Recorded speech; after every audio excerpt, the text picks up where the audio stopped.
இனிமையான நண்பர்களே, அன்புள்ளம் கொண்ட சொந்தங்களே, அனைவருக்கும் வணக்கம்.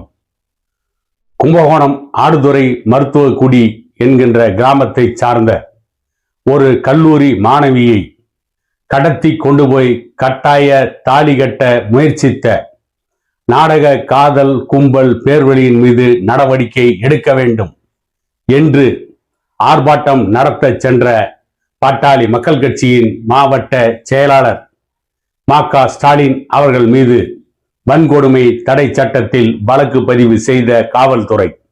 நடந்தது என்ன? சில நாட்களுக்கு முன்பு கும்பகோணம் மகளிர் கல்லூரியில் படித்துக் கொண்டிருந்த பிரியங்கா என்கின்ற மாணவியை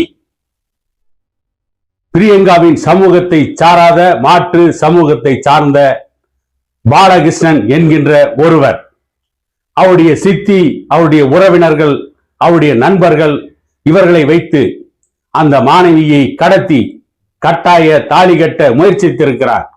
அதிலிருந்து அந்த மாணவி தப்பித்திருக்கிறார். அது சம்பந்தமாக கும்பகோணம் காவல் நிலையத்தில் வழக்கு தொடுக்கப்பட்டது. அந்த வழக்கின் அடிப்படையில் பாலகிருஷ்ணன் கைது செய்யப்பட்டார்.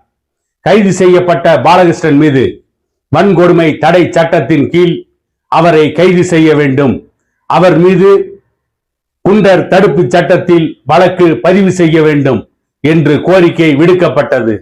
ஆனால் காவல்துறை உடனடியாக நடவடிக்கை எடுக்காத காரணத்தால் காவல்துறை நடவடிக்கை எடுக்க வேண்டும் என்று கோரி அந்த மாணவனுக்கு துணையாக இருந்தவர்கள், அந்த பெண்ணை கடத்திய அந்த ஆட்டோ டிரைவர், அப்படிப்பட்ட அந்த குற்றவாளிகள் மீது கடுமையான நடவடிக்கை எடுக்க வேண்டும், அவர்கள் அனைவரையும் வன்கொடுமை தடை சட்டத்தின் கீழ் கைது செய்ய வேண்டும், அவர்கள் அனைவரையும் குண்டர் தடுப்பு காவல் சட்டத்தின் கீழ் கைது செய்து உடனடியாக சிறையில் அடைக்க வேண்டும் என்று வலியுறுத்தி ஆர்ப்பாட்டம் செய்ய போன பாட்டாளி மக்கள் கட்சியின் மாவட்ட செயலாளரும் ஆடுதுறை பேரூராட்சி தலைவருமான மா.க. ஸ்டாலின் உள்ளிட்ட பாட்டாளி மக்கள் கட்சியின் பிரமுகர்களை ஆர்ப்பாட்டம் நடத்தக்கூடாது என்று காவல்துறை உயர் அதிகாரிகள் தடுத்து நிறுத்தி இருக்கிறார்கள். அதையும் மீறி எங்கள் வீட்டு பெண்களுக்கு நியாயம் வேண்டும், ஒரு பெண்ணுக்கு நடமாட உரிமை இல்லை, கல்லூரியில் படித்துக் கொண்டிருக்கிற ஒரு பெண்ணை திட்டமிட்டு கடத்தி கொண்டு போய் கட்டாய திருமணம் செய்ய முயற்சிக்கிறார்கள், அவர்கள் மீது கடுமையான நடவடிக்கை எடுக்க சொல்லி போராடுவதற்கு கூட எங்களுக்கு உரிமை இல்லையா என்று காவல்துறையிடம் வாக்குவாதம் செய்திருக்கிறார்கள். ஆனால் அதையும் தாண்டி நாங்கள் போராடுவோம், ஆர்ப்பாட்டம் நடத்துவோம் என்று முடிவெடுத்திருக்கிறார்கள். அதற்கு காவல்துறை தரப்பிலிருந்து இன்னும் ஒரு வாரத்தில் நாங்கள் நடவடிக்கை எடுத்து விடுகிறோம், அதுவரை பொறுங்கள் என்று சொல்லி இருக்கிறார்கள்.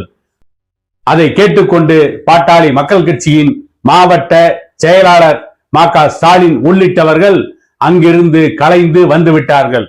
எந்த இடத்திலும் இவர்கள் தவறாக நடந்து கொள்ளவில்லை, வன்முறையை தூண்டுகின்ற விதத்தில் நடந்து கொள்ளவில்லை, நியாயமான வழியில் போராட போனார்கள், அறவழியில் போராட போனார்கள்.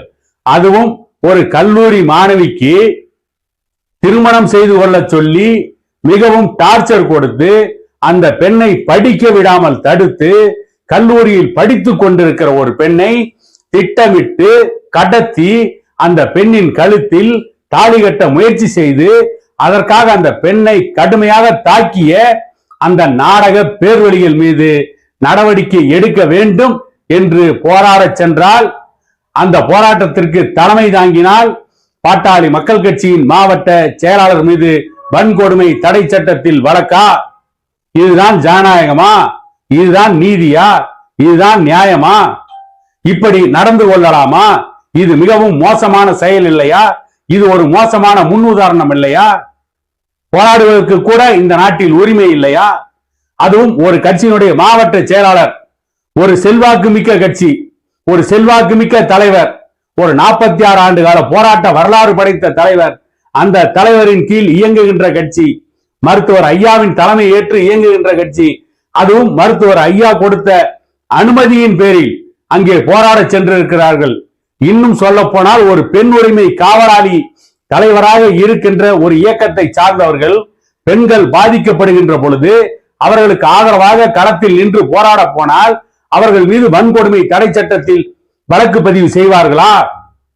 வன்கொடுமை தடை சட்டத்தில் வழக்கு பதிவு செய்வதற்கு என்ன காரணம் இருந்தது? அவர் யாரை ஜாதி பெயரை சொல்லி திட்டினார்? யாரை அருவருக்கத்தக்க வகையில் பேசினார்? யார் மீது அவர் பல பிரயோகம் செய்தார்? எந்த இடத்திலே அவர் அந்த ஆர்ப்பாட்டம் நடத்த போன பொழுது வன்முறையில் ஈடுபட்டார் என்ற கேள்வி எல்லாம் எழுகிறது. இருந்தும் அவர் மீது திட்டமிட்டு வன்கொடுமை தடை சட்டத்தின் கீழ் கைது செய்ததை கடுமையாக கண்டிக்கிறோம். உடனடியாக அந்த வழக்கை காவல்துறை திரும்ப பெற்றுக்கொண்டு அந்த கல்லூரி மாணவியை கடத்திய அந்த நாடக காதல் கும்பல் அத்தனை பேரையும் கைது செய்து அவர்கள் மீது வன்கொடுமை வழக்கை போட வேண்டும் என கேட்டுக்கொண்டு மீண்டும் ஒரு காணொளியில் உங்களை சந்திக்கும் வரை உங்களிடமிருந்து விடைபெறுவது உங்கள் எடப்பாடி துரைசாமி.